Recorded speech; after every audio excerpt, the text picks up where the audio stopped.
दोस्तों, शाम की पूजा का सही समय क्या होता है? शाम को दीपक जलाना चाहिए या नहीं और दीपक जलाते समय किस नियम का पालन करना चाहिए? अगर हम शाम को दीपक जलाते हैं तो क्या हमें स्नान करना आवश्यक है? मतलब शाम की पूजा बिना स्नान किए कर सकते हैं या नहीं कर सकते हैं? और शाम को घर में कितने दीपक प्रज्वलित करने चाहिए?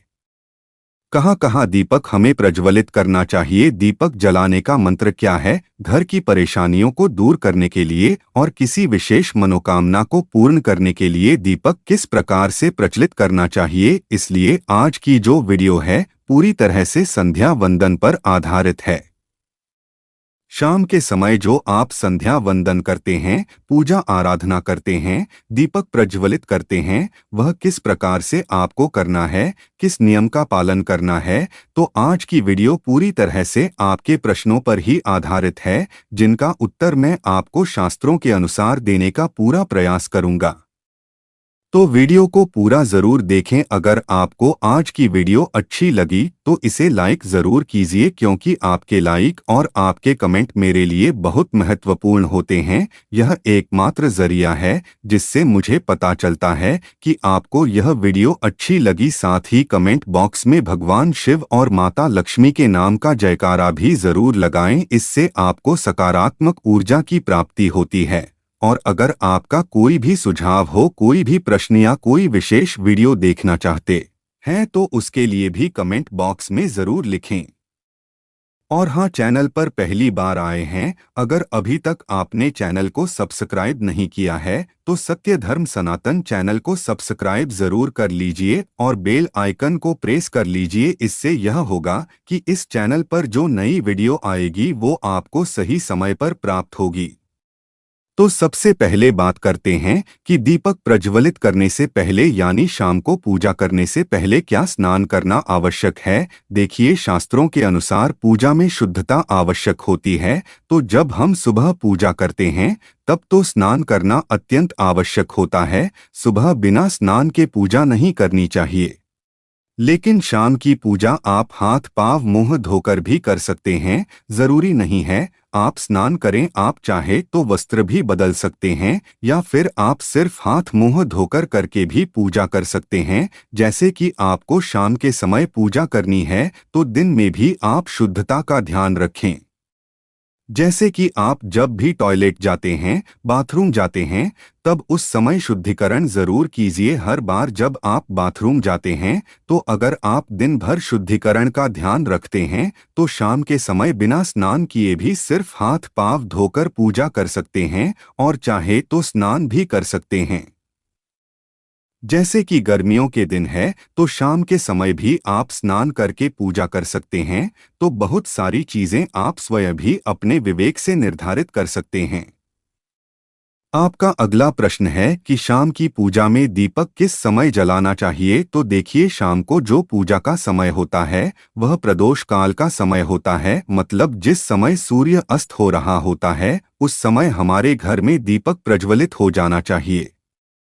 अब जैसे कि आप लोगों के प्रश्न आते हैं कि कितने बजे दीपक जलाना चाहिए, तो देखिए, शाम को सूर्यास्त का समय हर मौसम में अलग अलग होता है। जैसे कि सर्दियां चल रही होती है तो 5:30 बजे तक भी सूर्यास्त हो जाता है, और गर्मियों का मौसम है तो 6:30 से लेकर 7 बजे तक ऐसे ही सूर्यास्त का समय होता है। कई बार 7:30 का टाइम हो जाता है। गर्मियों में तो प्रत्येक मौसम में सूर्यास्त का समय अलग अलग होता है, इसलिए एक सही समय बताना कि इसी समय आप दीप प्रज्वलित करें तो यह बहुत मुश्किल होगा और यह ठीक भी नहीं होगा। एक ही समय पर हर बार हम दीपक प्रज्वलित नहीं कर पाएंगे। इसलिए जब संध्या काल का समय होता है, मतलब जब सूर्य अस्त हो रहा होता है, उस समय आप अपने घर में दीपक प्रज्वलित कर दीजिए। अब बात करते हैं कि कितने दीपक अपने घर में प्रज्वलित करने चाहिए। शास्त्रों के अनुसार संध्या काल में प्रतिदिन अपने घर के मुख्य द्वार पर एक दीपक जरूर जलाना चाहिए। शास्त्रों के अनुसार शाम के समय संध्या काल में माता लक्ष्मी और उनकी बहन दरिद्रता दोनों ही भ्रमण पर निकलती है। तो जिस घर के मुख्य द्वार पर दीपक प्रज्वलित होता है उस घर में मां लक्ष्मी प्रवेश कर जाती है, और जिस घर के मुख्य द्वार पर दीपक नहीं प्रज्वलित होता है उस घर में दरिद्रता प्रवेश कर जाती है। तो इसलिए मां लक्ष्मी का प्रवेश आपके घर में हो, इसके लिए घर के मुख्य द्वार पर एक दीपक जरूर प्रज्वलित करना चाहिए। और दोस्तों, घर के मुख्य द्वार पर जो दीपक प्रज्वलित किया जाता है संध्या काल में, इसके बहुत सारे फायदे शास्त्रों में बताए गए हैं। शास्त्रों के अनुसार संध्या काल में जिस घर के मुख्य द्वार पर दीपक प्रज्वलित होता है उस घर में किसी भी प्रकार की नकारात्मक ऊर्जा प्रवेश नहीं करती है। कोई भी वास्तु दोष आपके घर में हो, अगर आप मुख्य द्वार पर दीपक प्रज्वलित करते हैं तो समस्त प्रकार के वास्तु दोष से मुक्ति मिल जाती है।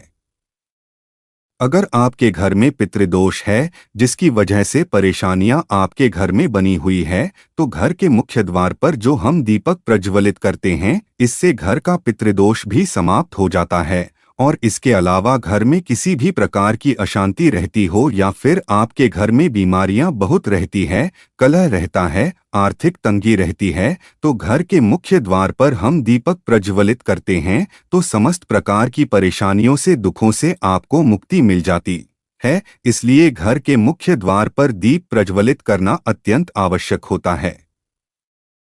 शास्त्रों के अनुसार घर के मुख्य द्वार पर एक दीपक अवश्य ही होना चाहिए। अब बात करें दूसरे दीपक की, तो दूसरा दीपक आपको अपने घर की तुलसी के पास प्रज्वलित करना चाहिए। शास्त्रों के अनुसार अगर शाम के समय संध्या काल में तुलसी की जड़ के पास अंधेरा रहता है, ऐसे घर में दरिद्रता का स्थायी वास बन जाता है। और जिन घरों में शाम के समय तुलसी के पास दीप प्रज्वलित किया जाता है ऐसे घर में लक्ष्मी का वास होता है। श्री हरि विष्णु सहित मां लक्ष्मी ऐसे घरों में वास करती है। तो आपको प्रयास करना चाहिए कि शाम के समय तुलसी के पास एक दीपक अवश्य प्रज्वलित करें। अब बात करें अगले दीपक की, तो शाम के समय अपने घर के ईशान कोण में, मतलब जहां पर भी आपने अपने घर का मंदिर बनाया हुआ है उसी स्थान पर घर के मंदिर में एक दीपक अवश्य प्रज्वलित कीजिए। दोस्तों, ये 3 दीपक आपको प्रतिदिन जरूर प्रज्वलित करने चाहिए। और अगर आप तीनों दीपक प्रतिदिन प्रज्वलित करते हैं तो विश्वास रखें आपके घर की बहुत सारी परेशानियां स्वयं ही समाप्त हो जाती है। अब बात करते हैं अगले प्रश्न के बारे में, जो आप लोगों के हमेशा प्रश्न आते हैं कि दीपक किस चीज से प्रज्वलित करना चाहिए, क्या सरसों के तेल का प्रयोग कर सकते हैं या नहीं, या फिर तिल के तेल का प्रयोग करना चाहिए, या फिर शुद्ध गाय के घी का, किस चीज से हम दीपक प्रज्वलित करें। तो देखिए, शास्त्रों के अनुसार सरसों के तेल का दीपक हर जगह प्रज्वलित नहीं करना चाहिए। सरसों का तेल कड़वा तेल कहा जाता है। इस तेल का दीपक प्रज्वलित करते हैं शनिदेव के लिए। अगर आप दीप दान करते हैं शनिवार के दिन तो आपको सरसों के तेल का दीपक प्रज्वलित करना चाहिए। और आप चाहे तो जैसे कि पीपल का वृक्ष होता है वहां पर भी सरसों के तेल का दीपक प्रज्वलित कर सकते हैं, या फिर भैरव देवता होते हैं उनके लिए भी तेल का दीपक प्रज्वलित किया जाता है। इसके अलावा कहीं पर भी सरसों के तेल का दीपक प्रज्वलित करने की बात शास्त्रों में नहीं कही गई है। शास्त्रों के अनुसार किसी भी देवता के निमित्त जो हम दीपक प्रज्वलित करते हैं उसमें गाय का घी डालकर ही प्रज्वलित करना चाहिए। अब देखिए, ऐसे समय में जबकि गाय का शुद्ध घी नहीं मिल पाता है तब हमें क्या करना चाहिए। तब आपको गाय के घी के नाम पर जो भी मिल जाता है या फिर शुद्ध घी मिल जाता है उसका प्रयोग कर सकते हैं, या फिर आप चाहें तो तिल के तेल का दीप प्रज्वलित कर सकते हैं।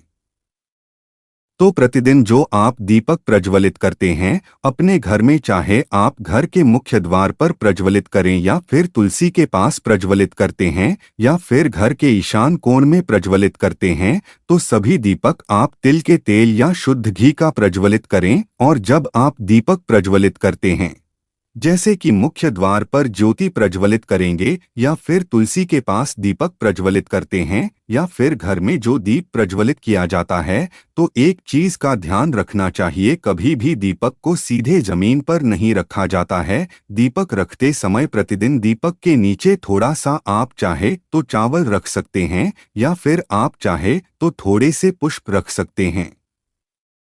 अगर आप दीपक के नीचे चावल रखते हैं तो इस बात का आपको ध्यान रखना है कि चावल खंडित नहीं होना चाहिए, क्योंकि ऐसा माना जाता है कि अगर टूटे हुए चावलों का प्रयोग हम पूजा में करते हैं, किसी भी प्रकार से, चाहे दीपक के नीचे रखकर करते हैं या फिर अक्षत के स्वरूप में करते हैं, तो इससे घर में दरिद्रता आती है। इसलिए खंडित चावल नहीं होने चाहिए।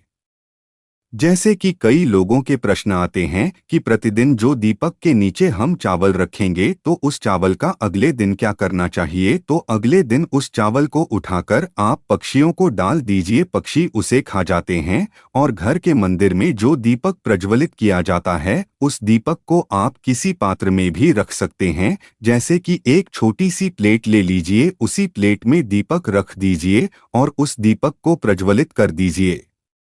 मतलब घर के मंदिर में जो दीपक प्रज्वलित करेंगे वह आप किसी पात्र में भी रख सकते हैं, लेकिन सीधे जमीन पर आपको कोई भी दीपक नहीं रखना चाहिए। इस बात का ध्यान रखिए। और आपका अगला प्रश्न है कि शाम की पूजा करते समय किस मंत्र का जप करना चाहिए। दीप प्रज्वलित करते समय दीप जलाने का मंत्र क्या होता है? तो देखिए, दीपक जलाने का मंत्र मैं आपको बता देता हूँ। आप अगर जप सकते हैं तो जरूर जपिए, लेकिन अगर आप मंत्र का जाप नहीं कर पाते हैं तब भी शाम के समय जब आप दीपक प्रज्वलित करते हैं उस समय आप किसी भी मंत्र का जाप कर सकते हैं। जैसे कि आप चाहे तो माता रानी या हनुमान जी के किसी मंत्र का जप कर सकते हैं। आपके इष्ट देवता हो तो उनके मंत्रों का जाप कर सकते हैं। दुर्गा चालीसा का, हनुमान चालीसा का पाठ करते हुए भी आप दीप प्रज्वलित कर सकते हैं। जरूरी नहीं है कि आप दीपक जलाने वाला मंत्र ही पढ़ेंगे, किसी भी मंत्र को पढ़कर आप दीप प्रज्वलित कर सकते हैं, संध्या वंदन कर सकते हैं। क्योंकि शास्त्रों में कहा गया है कि मौन रहकर कभी भी पूजा नहीं करनी चाहिए। जो भी शुभ कर्म होते हैं वह मंत्र उच्चारण के साथ ही संपूर्ण किए जाते हैं, इसलिए मंत्रोच्चारण आवश्यक है। कोई भी मंत्र जपते हुए आप पूजा कर सकते हैं, संध्या वंदन कर सकते हैं। लेकिन शास्त्रों के अनुसार दीपक जलाने का जो मंत्र है वह मैं आपको पढ़कर बता देता हूं। मंत्र है शुभम करोति कल्याण आरोग्य धन संपदाम शत्रु बुद्धि विनाशाय दीपं ज्योति नमोस्तुते। इस मंत्र का जाप दीपक प्रज्वलित करते समय करने से कहा जाता है कि सभी प्रकार के पापों से मुक्ति मिल जाती है और दीपक देवता जो होते हैं वह हमारे जीवन में प्रकाश करते हैं। तो बहुत आसान है यह मंत्र। अगर आप लोग नियमित पढ़ेंगे तो निश्चित ही आपको याद हो जाएगा और दीपक प्रज्वलित करते समय आप बिना देखे भी पढ़ पाएंगे। और अभी आप चाहें तो इसे किसी कागज पर लिखकर रख सकते हैं। आप चाहे तो घर के मंदिर में ही रख दीजिए जहां पर आपको दीपक प्रज्वलित करना है। तो जब दीपक जलाएंगे तब आप इस मंत्र को देखकर पढ़ सकते हैं और कुछ दिनों में तो याद हो ही जाता है। तो यह है आज की वीडियो जिसमें शाम की पूजा से संबंधित, शाम को दीप दान से संबंधित संपूर्ण जानकारी हमने आपको शेयर की है। उम्मीद करता हूं वीडियो आपके लिए उपयोगी होगी। इसके अलावा भी अगर आपका कोई प्रश्न हो तो कमेंट बॉक्स में जरूर लिखें और यह वीडियो आपको कैसी लगी कमेंट बॉक्स में लिखकर जरूर बताएं। वीडियो को लाइक, चैनल को सब्सक्राइब जरूर कर ले। मिलते हैं आपसे अगली वीडियो में, तब तक के लिए नमस्कार।